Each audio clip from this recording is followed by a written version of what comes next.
Hi hello ನಮಸ್ಕಾರ ವೀಕ್ಷಕರೇ. ಇಂದು ನಾವು ಬೆಳಗಾವಿ ಜಿಲ್ಲೆಯ ಬೆಳಗಾವಿ ತಾಲೂಕಿನ ಕರಡಿಗುದ್ದಿ ಗ್ರಾಮ ವ್ಯಾಪ್ತಿಯಲ್ಲಿ ನಮ್ಮ ಒಂದು Bharat times media networking group ವತಿಯಿಂದ ಮುಂಬರುವ ಚುನಾವಣೆ ಕುರಿತು ಒಂದು ಪೂರ್ವಭಾವಿ ಗ್ರೌಂಡ್ ರಿಪೋರ್ಟ್ ನೀಡ್ತಾ ಇದೆ. ಇದರಲ್ಲಿ ಗ್ರಾಮ ಪಂಚಾಯತಿ ಮತ್ತು ತಾಲೂಕು ಪಂಚಾಯತಿ ಮತ್ತು ಜಿಲ್ಲಾ ಪಂಚಾಯತಿ ಕೂಡ ಇದೆ. ಅದಾದ ನಂತರ ಮುಂಬರುವ 2028ರ ವಿಧಾನಸಭಾ ಕ್ಷೇತ್ರದ ಕೂಡ ಕುರಿತೊಂದು ಚುನಾವಣೆಯ ಪೂರ್ವಭಾವಿ ಗ್ರೌಂಡ್ ರಿಪೋರ್ಟ್ ನೀಡ್ತಾ ಇದೆ. ಈ ವಿಶೇಷ ಸಂದರ್ಶನ ಕಾರ್ಯಕ್ರಮದಲ್ಲಿ ನಮ್ಮ ಕರಡಿಗುದ್ದಿ ಗ್ರಾಮ ಉಪಾಧ್ಯಕ್ಷರು ಕೂಡ ನಮ್ಮ ಜೊತೆ ಭಾಗಿಯಾಗಿದ್ದಾರೆ. ಇವರೊಂದು ರಾಜಕಾರಣದ ಜೀವನದ ಅನುಭವ ಮತ್ತು ಇವರು ಈ ರಾಜಕಾರಣದಲ್ಲಿ ಎಲ್ಲಿಂದ ಮತ್ತು ಹೇಗೆ ಮತ್ತು ಯಾರ ಮುಖಾಂತರ ಈ ರಾಜಕಾರಣದಲ್ಲಿ ಪ್ರವೇಶವಾದ್ರು, ಅದಾದ ನಂತರ ಇವರು ಈ ಅಧಿಕಾರ ಅವಧಿಗೆ ಬಂದ ಮೇಲೆ ಮಕ್ಕಳ ಶಿಕ್ಷಣ ಅಭಿವೃದ್ಧಿ ಬಗ್ಗೆ ಮತ್ತು ಆರೋಗ್ಯದ ಬಗ್ಗೆ ಮತ್ತು ಇವರು ಈ ಗ್ರಾಮದ ಬಗ್ಗೆ ಯಾವ ರೀತಿ ಒಂದು ಪಾತ್ರವನ್ನು ವಹಿಸಿರ್ತಾರೆ ಎಂಬುದನ್ನ ಇವರಿಂದನೇ ಕೇಳೋಣ. ಬನ್ನಿ ವೀಕ್ಷಕರೇ. ಸರ್ ನಮಸ್ಕಾರ. ನಮಸ್ತೆ ಸರ್, ನಿಮ್ಮ ಮಾತುಕತೆ ಮುನ್ನಡೆಸುವ ಮುಂಚೆ ನಿಮ್ಮ ಒಂದು ಕಿರು ಪರಿಚಯ ಸರ್. ನಿಮ್ಮ ಹೆಸರು, ಊರು, ಯಾವ ಗ್ರಾಮ ಪಂಚಾಯತಿ ಉಪಾಧ್ಯಕ್ಷರು? ನನ್ನ ಹೆಸರು ಹಾಲಪ್ಪ ದುಂಡಪ್ಪ ಹೆಸರಿಗೆ ಅಂತ. ನಮ್ಮೂರು ಕಡಿಗುದಿ ಗ್ರಾಮ ಪಂಚಾಯತಿಯ ಉಪಾಧ್ಯಕ್ಷ, ಮಾಜಿ ಉಪಾಧ್ಯಕ್ಷ.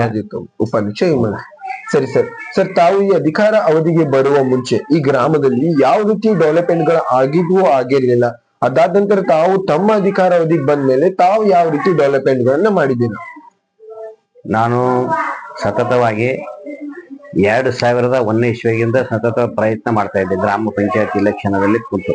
ಸರಿ.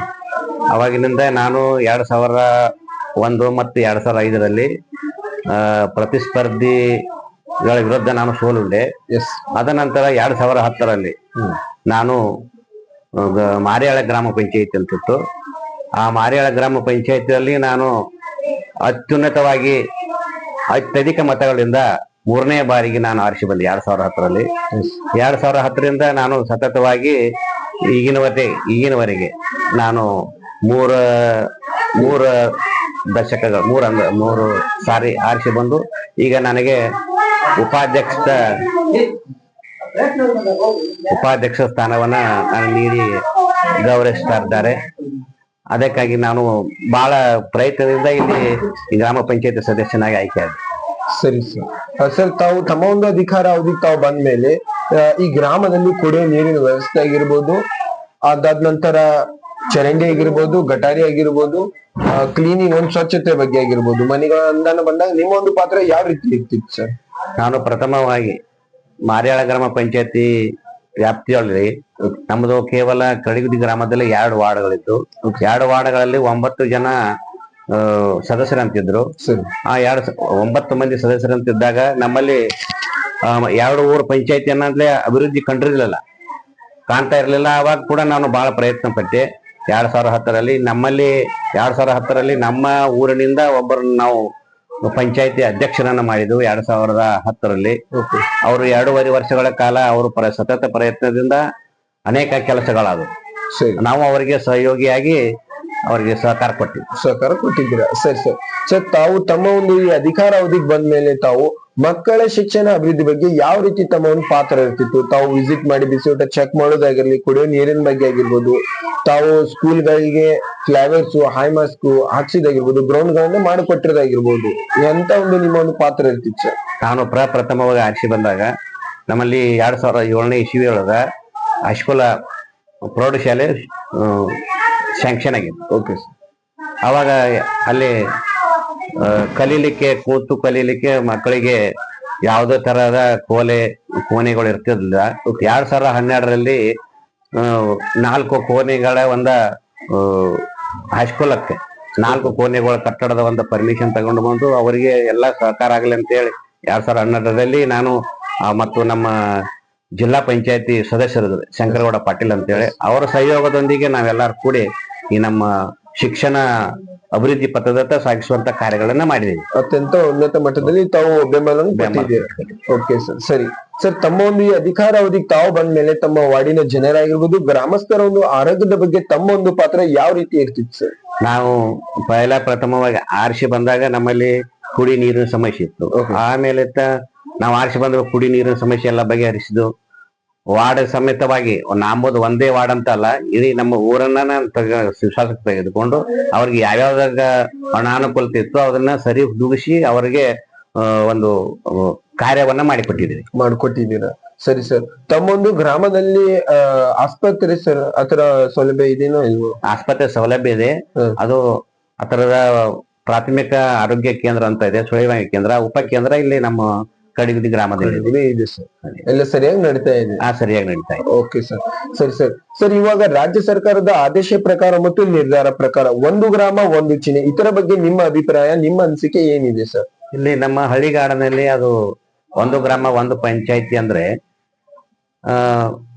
ಒಂದು ಗ್ರಾಮ ಒಂದು ಪಂಚಾಯತಿ ಅಂದ ಕೂಡಲೇ ಏನು ಜಡ್ಪಿ, ಟಿಪಿ ಮತ್ತು ಗ್ರಾಮ ಪಂಚಾಯತಿ ಇವು ಮೂರು ಒಂದೇ ತರಗ ಆಗಕ್ ಸಾಧ್ಯ ಇಲ್ಲ. ಯಾಕಂದ್ರೆ ತಾಲೂಕ್ ಪಂಚಾಯತಿ ಮತ್ತು ಜಿಲ್ಲಾ ಪಂಚಾಯತ್ ಅವು ಗುರುತ, ಅವು ಪಕ್ಷದ ಗುರುತ ಮೇಲೆ ಅವು ಬರ್ತವೆ. ಇಲ್ಲಿ ಗ್ರಾಮ ಪಂಚಾಯತಿಗಳಿಗೆ ಚಿಹ್ನೆಗಳು ಇರುದಿಲ್ಲ. ಇವು ಅವರವರ ಅಪೇಕ್ಷೆ ಮೇರೆಗೆ ಚಿಹ್ನೆಗಳನ್ನ ತೆಗೆದುಕೊಂಡಿರ್ತಾರೆ. ಅಭ್ಯರ್ಥಿಗಳ ಅಪೇಕ್ಷೆ ಮೇರೆಗೆ ಆ ಚಿಹ್ನೆಗಳ ಮೇಲೆ ನಾವು ಆರಿಸಿ ಬರ್ಬೇಕಾಗ್ತದೆ. ಅದಕ್ಕಾಗಿ ಆ ತಾಲೂಕ್ ಪಂಚಾಯತಿ ಇಲೆಕ್ಷನ್ ಚುನಾವಣೆ ಬೇರೆ ಆಗ್ಬೇಕು, ನಮ್ಮ ಗ್ರಾಮ ಪಂಚಾಯತಿ ಚುನಾವಣೆನೇ ಬೇರೆ ಆಗ್ಬೇಕು. ಸೊ ಮುಗಿದಂತ ಚುನಾವಣೆ ಪ್ರಕಾರ ಕೂಡ ಮುಂದಿನ ಚುನಾವಣೆ ಕೂಡ ಅದೇ ಪ್ರಕಾರ ನಿಮ್ಮ ಅನಿಸಿಕೆ? Okay sir. ಸರ್, ತಾವು ಈ ರಾಜಕಾರಣದಲ್ಲಿ ಎಲ್ಲಿಂದ ಮತ್ತು ಹೇಗೆ ಯಾರ ಮುಖಾಂತರ ಪ್ರವೇಶವಾಗಿದ್ದೀರಾ?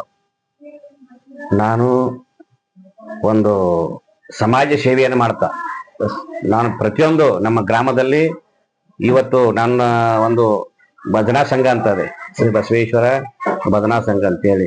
ಯಾರು ತೀರಿಕೊಂಡ್ರು ಆತು ಇದಾತು ಅವರಿಗೆ ಮಣ್ಣಿಗೆ ನಾನು ಹೋಗ್ತಾ ಅವರಲ್ಲಿ ಕುಂತು ಭಜನಾ ಮಾಡ್ತಿದ್ದೆ. ಅವ್ರ ಮುಖಾಂತರ ನಾನು ಅವರ ಒಂದು ಒಡನಾಟಿನಿಂದ ನಾನು ಈ ಇದಕ್ಕ ಬಂದಿದ್ದೀರ. Okay sir. ಸರ್, ತಾವು ಈ ರಾಜಕಾರಣಕ್ಕೆ ಬರ್ಲಿಕ್ಕೆ ಕಾರಣ ಸರ್, ಯಾವ ಉದ್ದೇಶದಿಂದ ತಾವು ಈ ರಾಜಕಾರಣಕ್ಕೆ ಬಂದಿದ್ದೀರಾ? ಒಂದೊಂದು ಕಡೆ ಅಭಿವೃದ್ಧಿ ಕಾಣ್ತಿರಲಿಲ್ಲ. ನಮ್ಮ ವಾರ್ಡ್ನಲ್ಲಿ ನಮಗ ಪೈಲ ಡಾಂಬರ್ ಇರಕ್ಕಿಲ್ಲ ಮತ್ತು ಸಿಸಿ ರೋಡ್ ಇರಕ್ಕಿಲ್ಲ, ಸಿಸಿ ಗಟಾರ್ ಇರಕ್ಕಿಲ್ಲ. ನಾನು ಆರಿಸಿ ಬಂದ ಮೇಲೆ ನಮ್ಮ ಓಣಿ ಸ್ವಂತ ನನ್ನ ಓಣಿ ವಾರ್ಡ್ನಲ್ಲಿ ಸಿಸಿ ರೋಡ್ ಮಾಡಿಸಿದ್ದೇನೆ, ಸಿಸಿ ಗಟಾರಿ ಮಾಡಿಸಿದ್ದೇನೆ.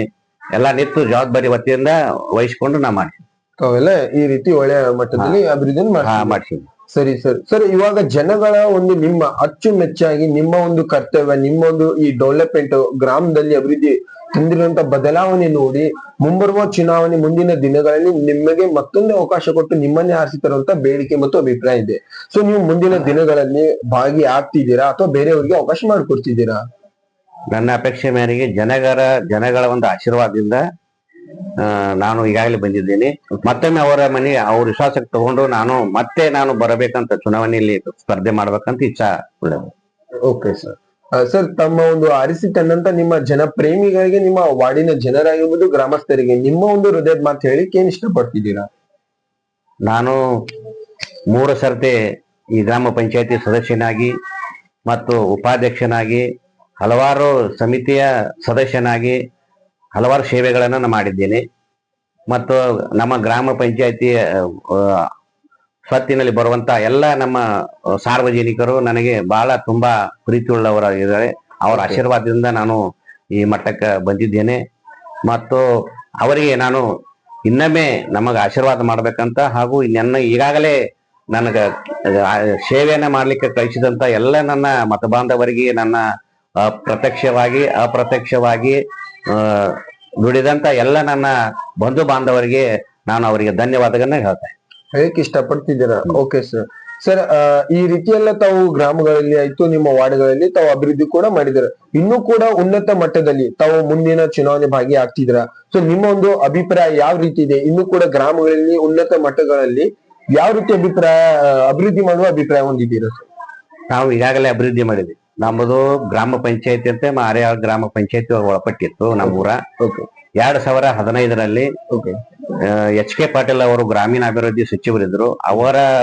ಅವರಿಗೆ ಮನವಿ ಕೊಟ್ಟು ಅವರಿಗೆ ಮುಖಾಂತರ ನಾವು 2015ರಲ್ಲಿ ಇದನ್ನ ಕಡಿಗುದಿ ಗ್ರಾಮ ಪಂಚಾಯತಿ ಅಂತ ಬೇರ್ಪಡಿಸಿಕೊಂಡು ನಾವು ಉನ್ನತ ಸ್ಥಾನದೊಳಗ ಅಭಿವೃದ್ಧಿ ಪಥದತ್ತ ಸಾಗಿದ್ದೇನೆ. Okay sir.